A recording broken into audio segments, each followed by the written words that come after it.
need that. Father Mike, 916.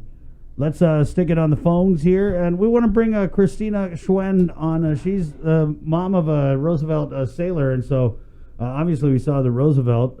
I thought they had left, came back, and then left again. So, of course, I was thinking about you, Kristina, the minute I saw these stories about the Roosevelt circulating nationally again. Mm-hmm. And I just wanted to bring you on and kind of catch up. What kind of conversation did you have with your boy before the Roosevelt left the first time? Good morning. Good morning. He was fine. I don't know how to answer that. He was fine. The conversation was just a regular mom and son conversation. Were you able to see him at all?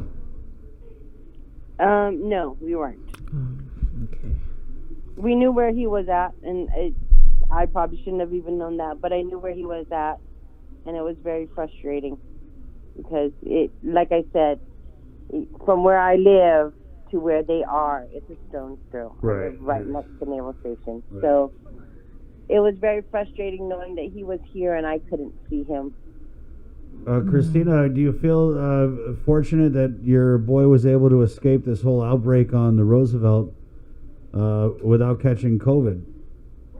I am.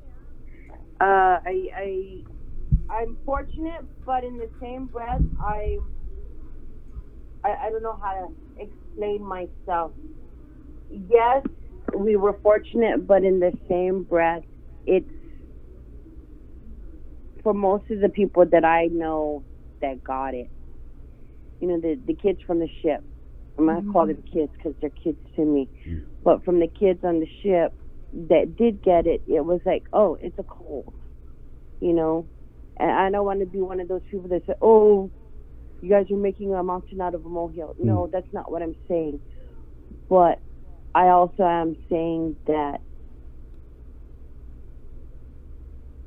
God has blessed us. He said, hey, look, I'm going to scare you guys real good. And he did.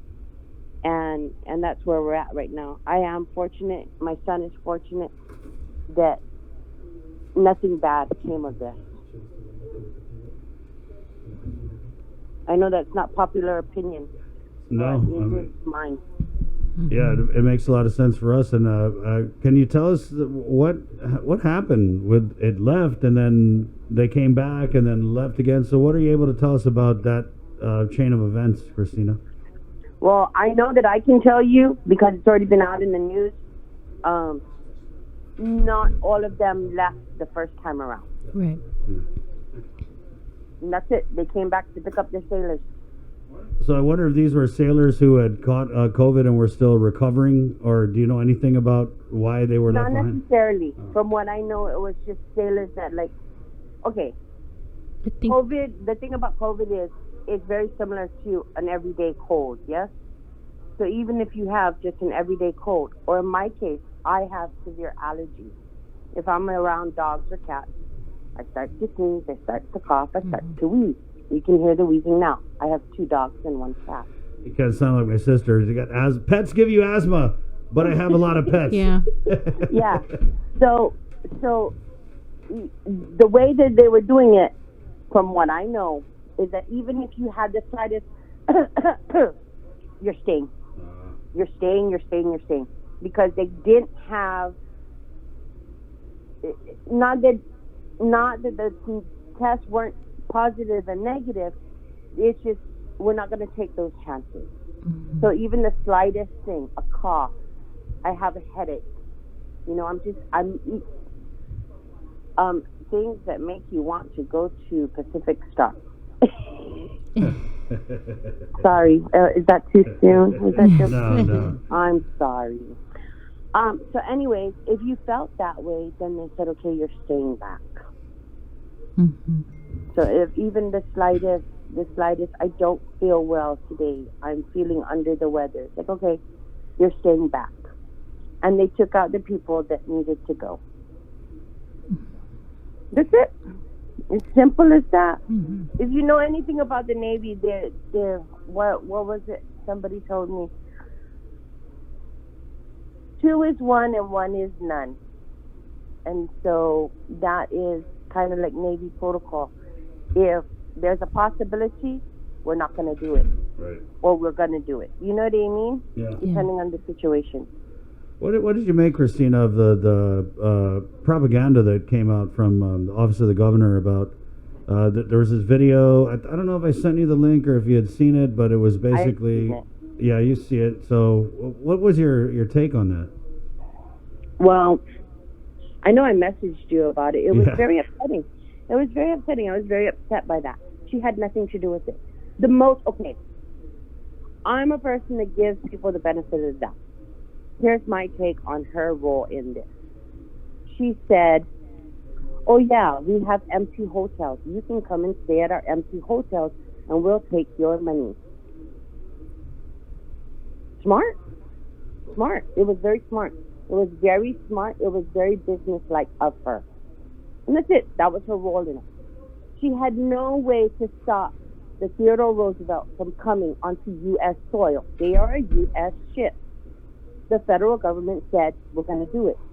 The only thing that she had a hand in doing is saying, yeah, you can come out of your gate. Right. Yeah. We'll allow it. I like your perspective on it because you're right. It was, in a lot of ways, and there were so many different emotional arguments going on at the time, but in a lot of ways it was, in its simplest form, a business arrangement. Yeah. Oh, yeah. Yeah. That's exactly what it was. And one thing that she is good at is business. You know? Or at least she's given us that impression that she's good in business. Right. And so you took issue with just the way the whole video played out. It seemed to give like a lot of credit to the governor and the lieutenant governor. I mean, that's the nature of the game, though. I mean, what politician, right, doesn't want to take credit? But, you know, at a time like this, maybe not the best call. She's going to put it as a notch in her belt. You know, every leader has their... what is the word I'm looking for? Their legacy, huh? That's the word I'm looking for. Every leader has their legacy. This is going to be Lulian Guerrero. She got us through COVID, and she got us through COVID with a banging success. You know, and it's like, I think the people of Guam did that a lot more than you did there, love.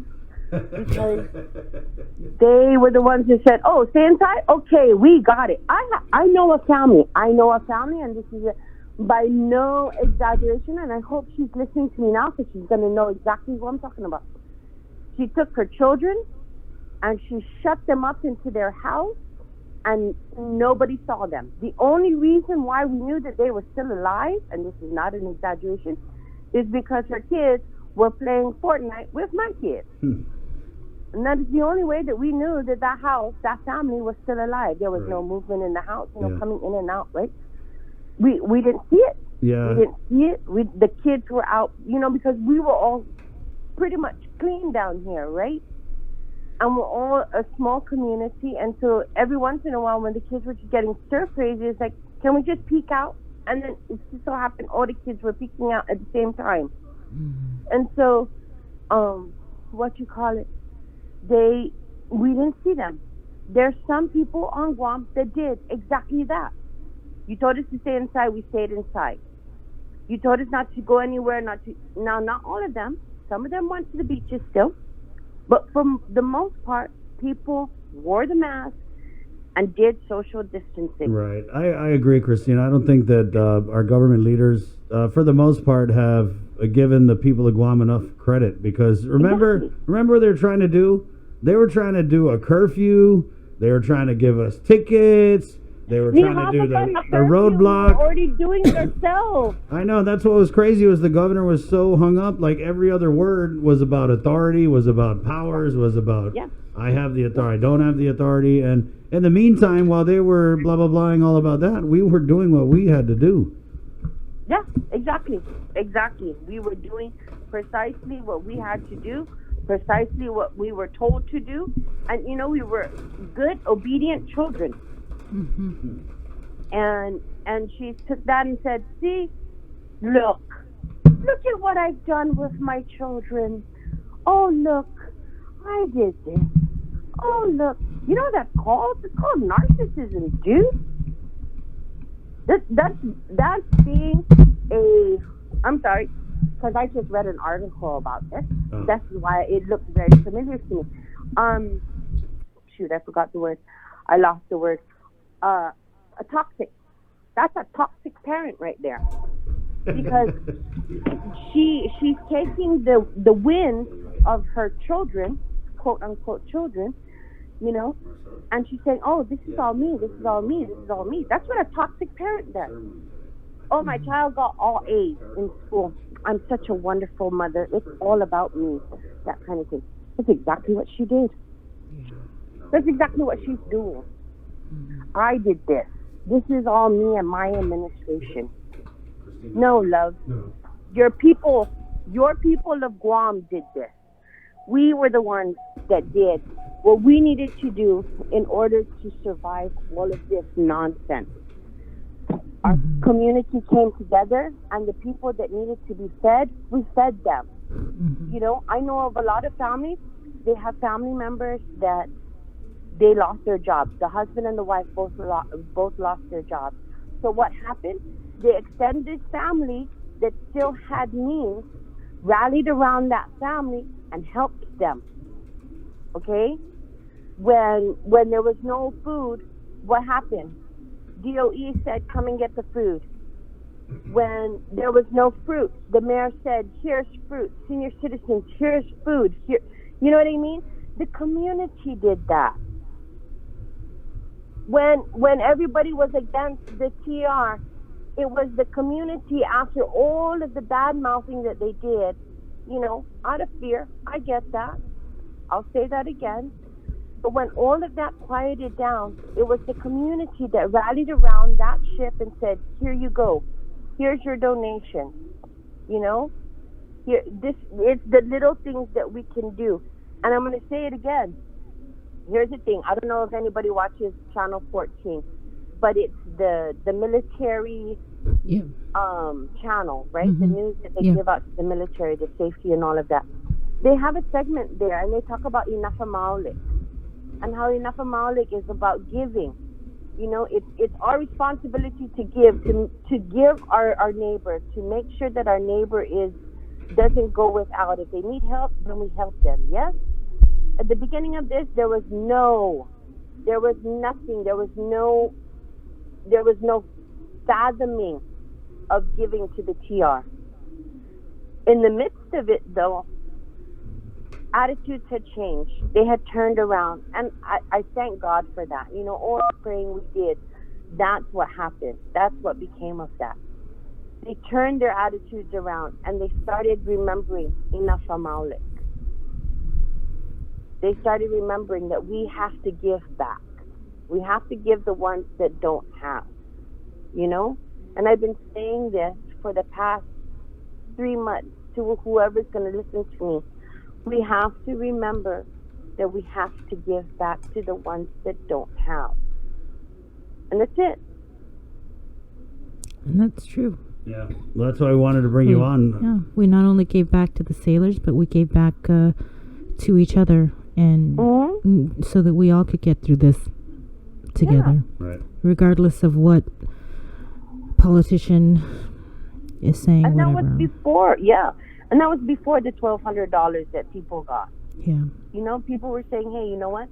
My brother Ken, he doesn't have, so I'm going to give him. He has 3 kids. He has a wife. They both lost their jobs. I'm going to give them because I have a little bit extra.